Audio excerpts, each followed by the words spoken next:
Monsieur Bujac, qui est chercheur lui aussi à l'université de Picardie Jules Verne et qui, en 2021, a entrepris un programme sur le site du château de Dreux sous l'égide de la Fondation Saint-Louis et en relation avec le service régional de l'archéologie de la DRAC Centre Val-de-Loire.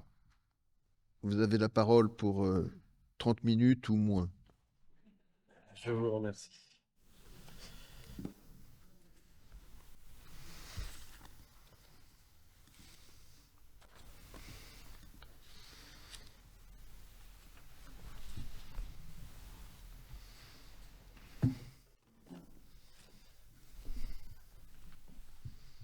Bien, bonjour à tous, bonjour à toutes.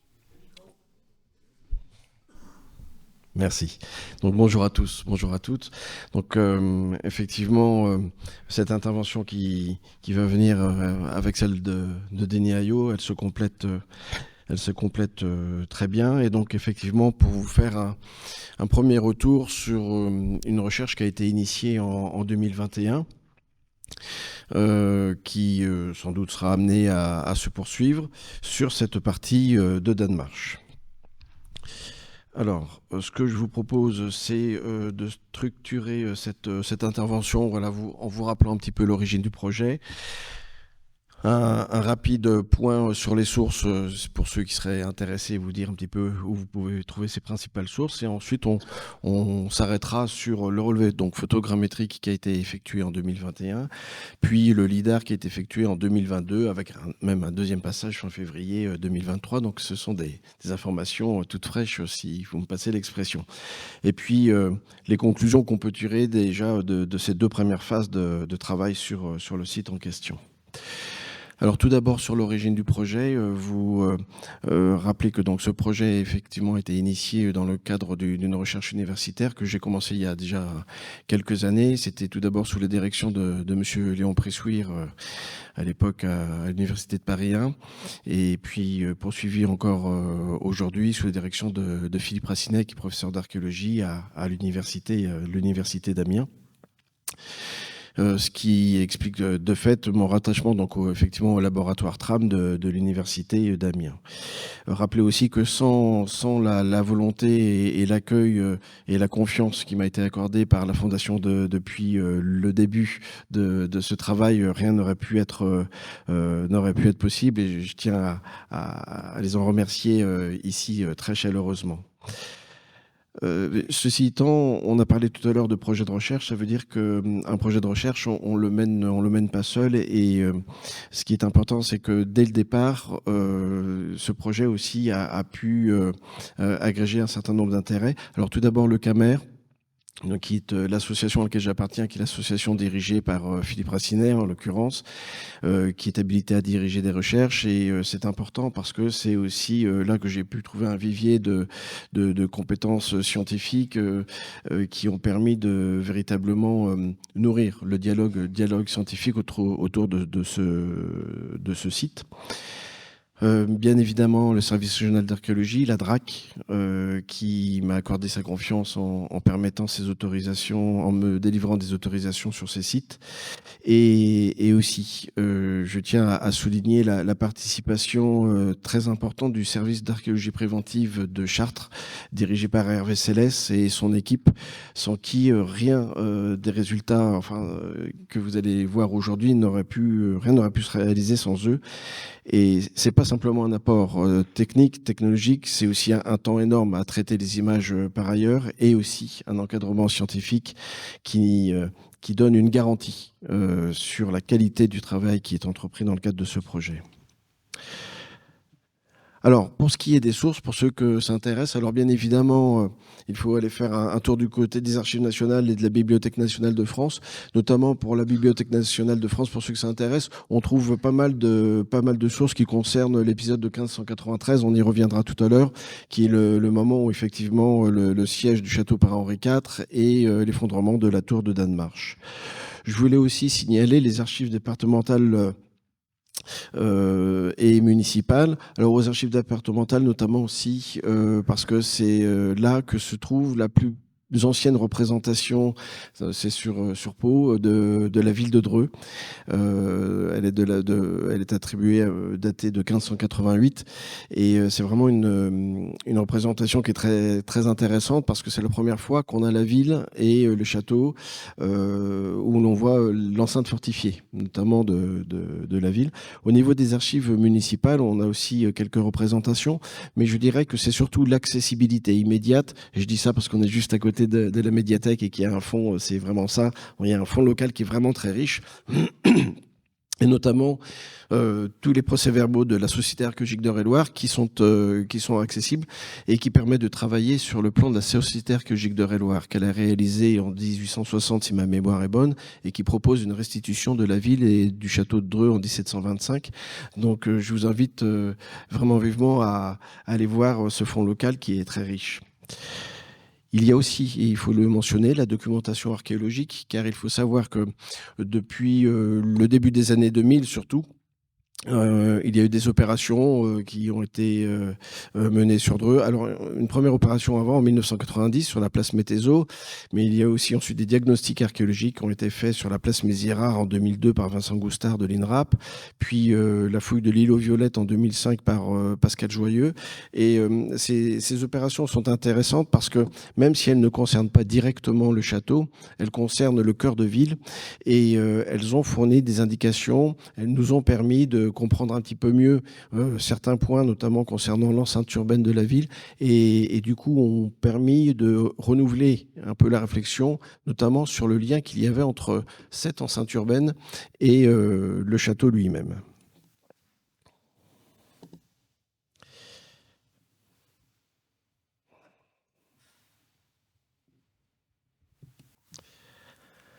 Alors, pour ce qui est de la documentation graphique,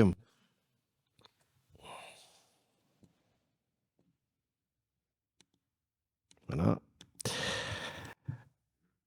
Je vous les remettrai, on les revoit un peu en détail après. Sur la documentation graphique, tout d'abord, ici, je ne sais pas si on voit la flèche. On ne voit pas la flèche. Alors, donc pour vous, c'est en bas à gauche. Donc c'est la représentation, d'ailleurs, vous la retrouvez sur le programme. Donc c'est une représentation de Louis Boudin, qui est du XVIe siècle. En fait, elle nous montre la vue de Dreux en 1696. Louis Boudin, en fait, c'est un peintre, et il faut savoir que Roger de Gagnère, qui est un antiquaire et qui est passionné d'histoire, va le lancer à travers les routes de France, et il va nous représenter les différentes villes de France. Il y a plus de 7000 vues qui sont représentées, ce qui est très intéressant pour Louis Boudin. Il y a des études qui ont été menées dessus, c'est que Louis Boudin représente véritablement ce qu'il voit. En d'autres termes, là, on a un témoignage de la ville et du château de Dreux en 1696 qui est tout à fait crédible, où on a un taux de confiance sur cette source qui est important. Bien évidemment, il faut ensuite le recaler avec d'autres éléments, mais on a véritablement une représentation, merci, une représentation fidèle. Je vous ai mis ensuite en haut, alors vous ne les voyez pas beaucoup, mais je vous en donne des détails tout à l'heure. Ce sont deux inédits, je voulais en profiter, c'est deux inédits que Damien Chantraine, lorsqu'il était directeur du musée de Dreux, a eu la gentillesse de me montrer, parce qu'il avait lancé un grand travail autour du dépôt associé au musée de Dreux, et lorsqu'il a découvert ces deux vues, il m'a tout de suite appelé, et on verra qu'elles sont très intéressantes. Alors on a une vue, donc c'est en haut à droite, donc celle-ci, qui est une vue du 19e, et le plan qui est à côté, qui est contemporain. Et je vous ai mis aussi en bas, ici, donc en fait un plan de masse qui date de 2004, qui en fait était une première étape du travail sur le château qui avait été effectué. C'est Joël Bourgeois à l'époque qui avait effectué ce plan de masse. Et pourquoi rappeler ça? C'est parce que ça fait partie de l'actualisation des sources. Et que un des objectifs du travail qui a été mené ces 2 dernières années, c'était de nouveau de travailler à cette actualisation. Je passe tout de suite effectivement au marché de 1224. Donc effectivement, comme vous l'a dit Denis Ayot, donc c'est un marché qui est passé par Robert III. Il me semble important de rappeler qu'en fait, ce marché, cet acte doit être aussi mis en relation, mis en discussion avec deux autres actes de Robert III qui datent de 1228 et 1223. Pourquoi ? Parce qu'en fait, quand on prend ce marché, alors il faut savoir que la première présentation de ce marché, c'est Léopold de Lille, je crois, si ma mémoire est bonne. En tout cas, la première édition, c'est 1890. Puis ensuite, on a Philippe Loher en 1924 dans le bulletin de la Société des antiquaires de France qui en fait une nouvelle présentation. Nous avons aussi Jean Lelièvre, notre historien local, qui en fait une proposition de transcription en 1964 dans le bulletin de la Société Bosset-Perche. Et à chaque fois, en fait, il est présenté comme le marché de Danemark. Et vous verrez que moi, de ce côté-là, je m'inscris un peu en faux sur cette appellation. Quoi qu'il en soit, ce projet, comme on vous l'a dit, c'est effectivement un projet de reconstruction. De quoi s'agit-il ? Donc, de construire une enceinte, de flanquer de 4 tours, 4 au nord, si je ne me trompe pas, et 2 au sud, et puis une entrée, et le donjon. Alors pourquoi il me semble utile de revenir sur cette appellation de marché de Danemark ?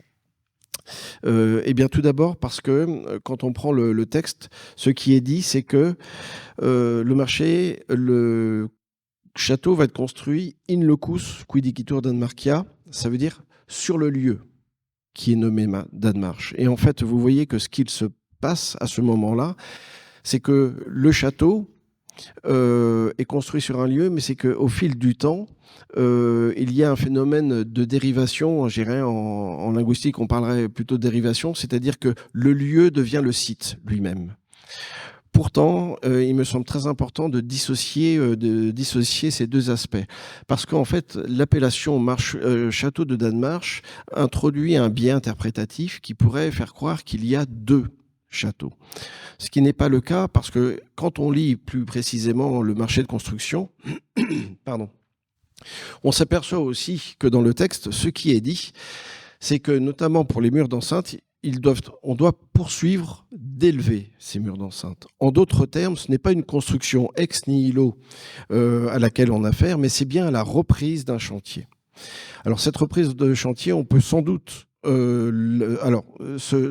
cette enceinte, on peut sans doute situer sa première phase de construction avec Robert Ier, puisqu'effectivement, on sait que Robert Ier a une activité de fortification, notamment sur la vallée de la Védeleur, qui est importante, avec le château lui-même de Dreux, mais aussi le manoir de Fermaincourt et le château de la Robertière.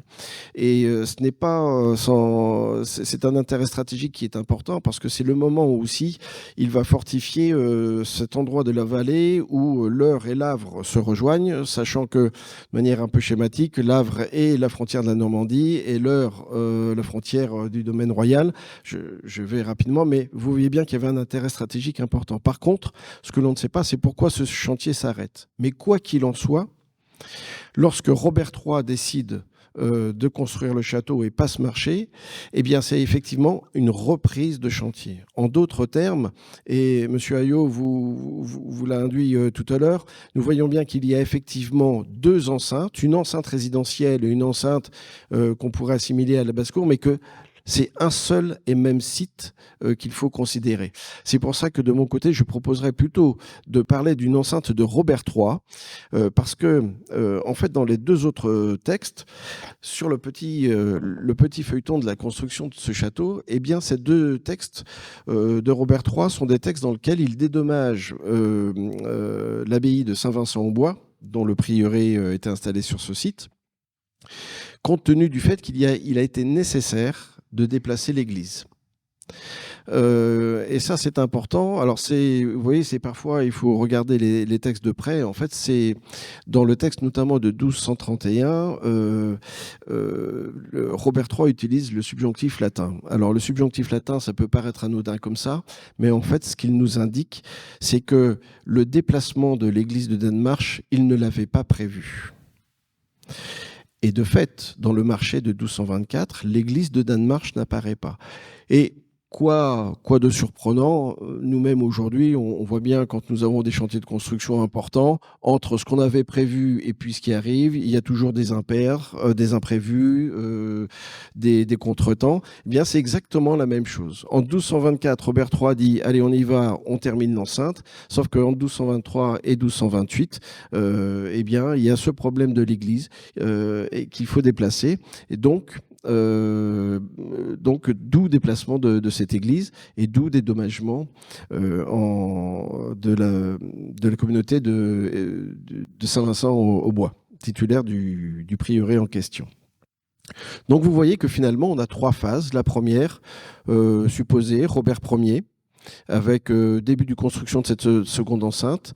Deuxième phase, c'est le marché de construction de 1224. Et troisième phase, le déplacement de l'église de Danemark.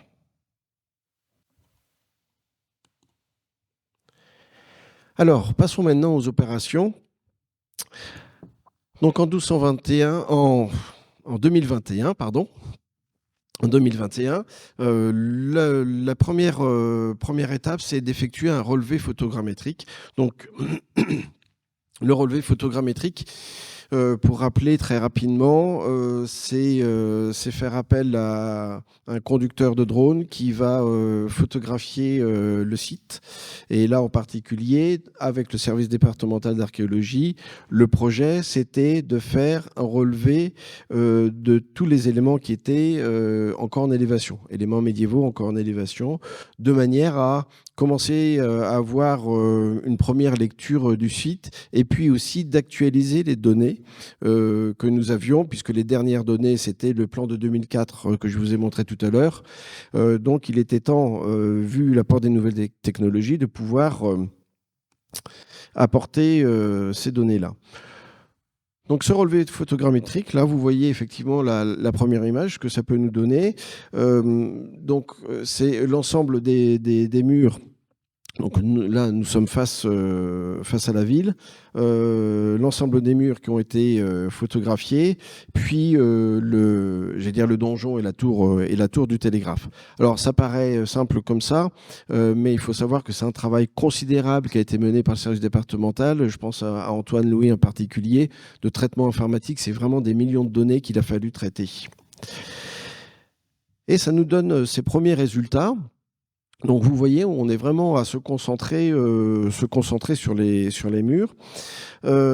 Et dès le départ, ça nous a permis de localiser un peu et de comprendre quels étaient les premiers éléments structurants du bâti.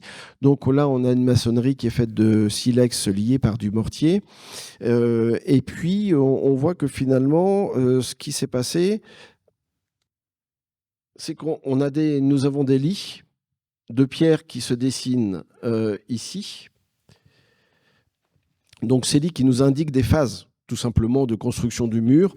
Alors c'est vrai qu'à l'origine, on avait un petit peu l'idée, on avait envie de retrouver ce qu'on appelle la trace de reprise, c'est-à-dire le moment où Robert III reprend et continue d'élever les murs. Est-ce qu'on pouvait identifier ça? Bon, c'était un petit peu utopique, mais vous voyez que déjà, ça nous a permis de signifier ces phases de construction. Vous avez aussi donc ce qu'on appelle une jambe harpée que vous voyez ici, donc qui est en fait des éléments de... Donc là, c'est en pierre calcaire qui assure un chaînage, c'est-à-dire qui permettent d'assurer la solidité de la construction.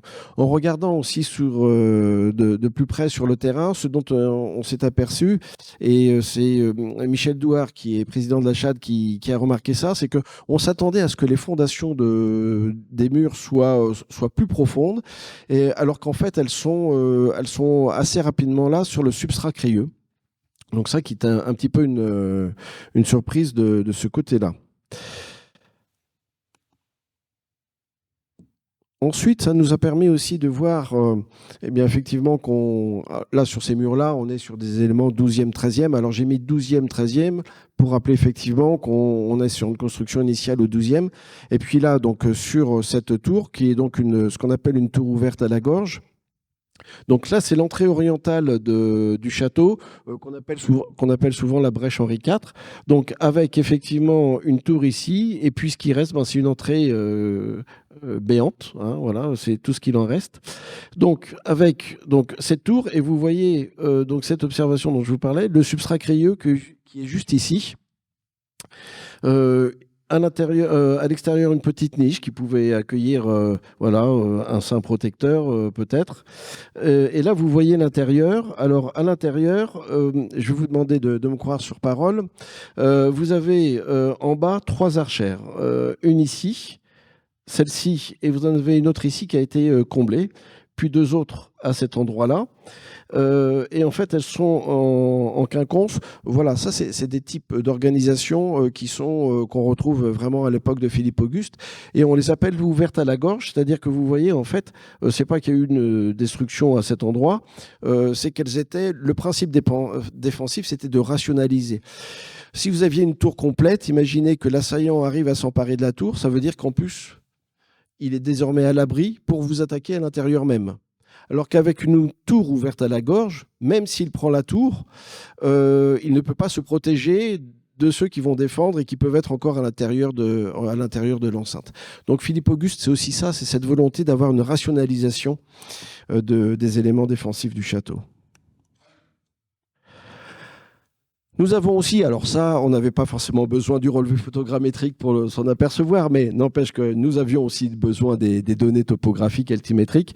Vous voyez que là, on a une belle tour.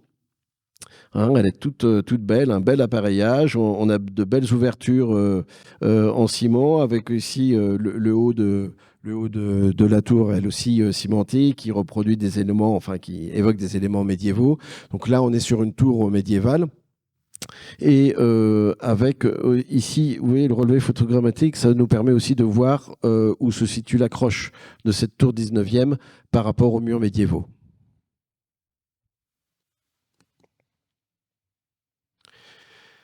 Et enfin, ce que j'ai appelé des éléments composites.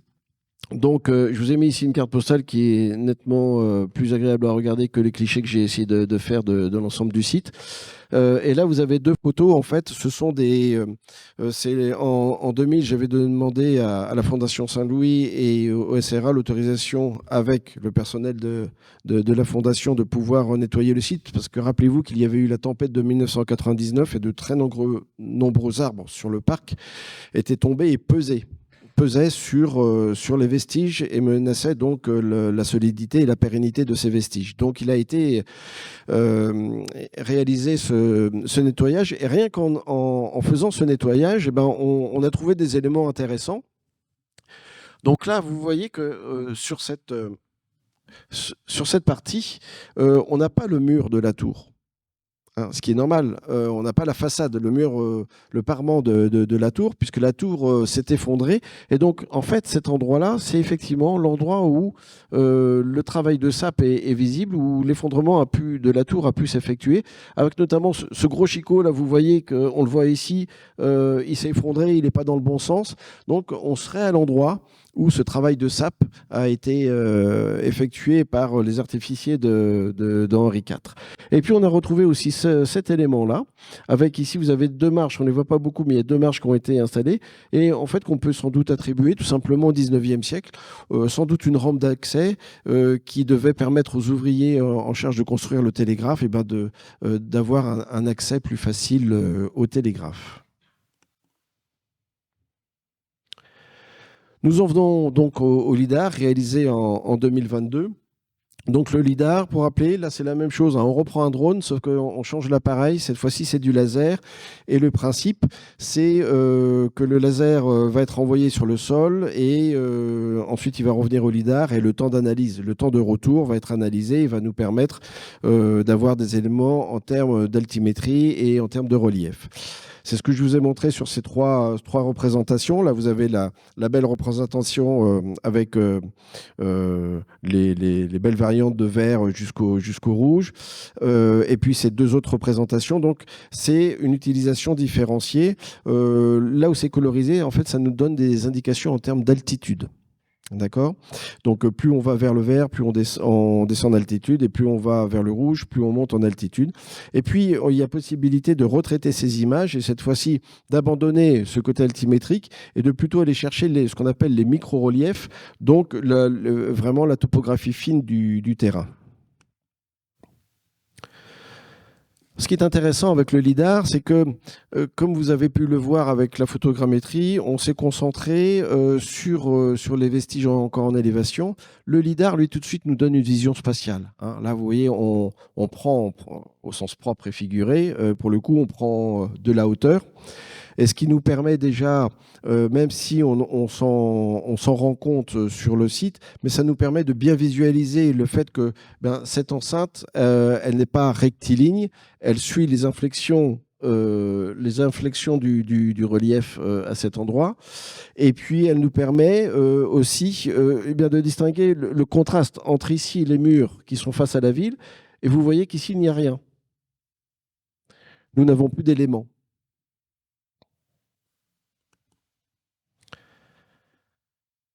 L'autre chose qui est intéressante, c'est que donc on a ici donc le château, le donjon, et là on a un bout de courtine aussi qui est conservé.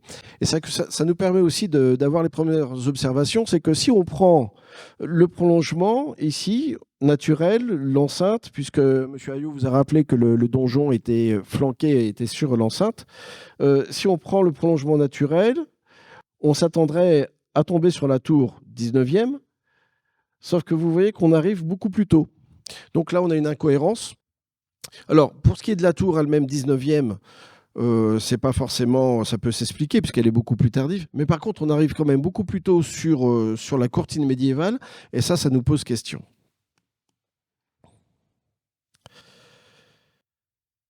Sur ces deux représentations, donc c'est ce que je vous disais tout à l'heure, ce qui importe, c'est qu'on a les micro-reliefs. Ces micro-reliefs, en fait, on avait un petit espoir, c'est qu'ils nous permettent de trouver des éléments de la période médiévale.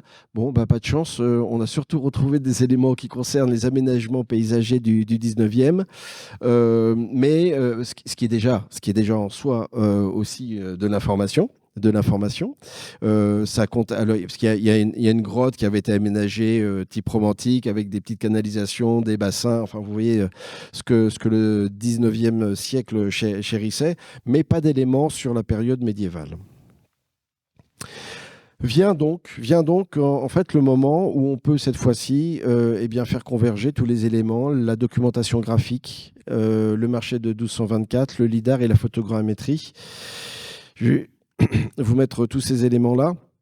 Vous voyez que si on prend les sources graphiques, c'est un avantage des technologies d'aujourd'hui, c'est qu'on a pris, donc c'est Antoine Louis, quand je dis on, c'est Antoine Louis du service départemental qui a pris le plan de la Société archéologique de Eure-et-Loir et puis qui l'a reporté sur le relevé photogrammétrique et le LIDAR. Et donc vous voyez, même quand on prend le plan de la SAEL, on retrouve cette incohérence. Ici, hein, vous voyez qu'il y a un problème avec ce tracé-là. On est un petit peu embêté parce qu'il y a quelque chose qui ne va pas. Alors, on ne sait pas encore pourquoi, mais il y a quelque chose qui ne va pas. Mais c'est plutôt une bonne nouvelle pour nous. Ça veut dire qu'on a encore du travail. Ça, c'est bien. Ça, c'est le premier point. Mais vous voyez qu'effectivement, je vous ai mis le marché de 1224, effectivement, parce que le marché de 1224, il nous donne les dimensions. Alors, ne me les demandez pas, s'il vous plaît, parce que je ne les ai pas en tête, mais il nous donne les dimensions de l'aménagement autour de la tour de Danemark. Donc là, ça va nous permettre aussi de pouvoir travailler là-dessus. Comme le disait Denis Ayot, on a quand même une tour de dimension assez exceptionnelle et qui nous interroge. Nous avons donc le LIDAR lui-même, et ça c'est important parce que ce LIDAR, il nous a donné des informations aussi altimétriques, topographiques. Or, il se trouve que les données IGN sur lesquelles on pensait pouvoir se reposer, il se trouve que l'IGN a quelques très rares zones blanches, c'est-à-dire des zones où elle n'a pas pu passer. Et il se trouve que cette partie du château était une zone blanche. Donc là, vous voyez qu'on a un intérêt qui est vraiment réel, c'est qu'on a une base d'informations topographiques sur laquelle on va pouvoir s'appuyer. Et donc, le relevé photographique. 2 minutes, j'ai fini. Donc, en conclusion, vous dire que du côté des apports, voilà, la première chose, c'est celle-ci, c'est que c'est une nouvelle phase de contribution à l'inventaire du site et un apport d'images riches en informations. Comme vous l'avez vu, ces images, c'est aussi des millions de données topographiques qui nous sont apportées d'un seul coup. C'est aussi à partir de ce travail-là, et nous avons déjà eu une réunion de travail avec l'ensemble des chercheurs concernés par le projet, que nous allons pouvoir travailler à évaluer plus précisément le potentiel archéologique du site, mais aussi ça va nous aider à prendre des décisions, et c'est l'intérêt d'un LIDAR notamment, c'est de prendre des décisions sur la suite de la recherche à mener. Les limites. Les limites, eh bien, c'est quand même de soulever ce point-là. C'est qu'il y a un déséquilibre très important entre ces données, donc qui sont véritablement par millions. On a une quantité de données et une qualité technique des données qui est absolument phénoménale. Pour autant, elle ne peut éluder le travail d'interprétation du site lui-même. Ça veut dire qu'il va falloir que nous retournions sur le terrain, que nous prenions à l'aune des données que nous avons pour travailler à améliorer notre compréhension du site. En bilan, donc dire qu'on peut déjà se satisfaire que ce projet a été mené à son terme. D'autres volets seront-ils ouverts, je l'espère. Mais c'est un site qui est loin d'avoir livré tous ses secrets, parce que vous voyez, moi par exemple, j'étais très attaché à mon église de Danemark, je ne l'ai pas encore trouvée. Donc voilà, on a encore du travail à faire de ce côté-là. Et sur les axes de travail, nous avons en fait deux grands axes, un choix à faire, soit de continuer sur le site de Robert III, sur cette enceinte de Robert III, soit ne pas oublier que le château, soyons cohérents, le château c'est un seul ensemble et qu'il n'y a pas la partie résidentielle qui elle aussi demande sans doute à ce qu'il y ait un travail d'interprétation à faire, d'autant plus qu'il y a des diagnostics, un diagnostic très récent qui a été fait par Carole Lallet de l'INRAP sur la Tour des Gardes qui, sur un espace très restreint, a donné un certain nombre d'informations véritablement très intéressantes à exploiter. Je vous remercie. Merci.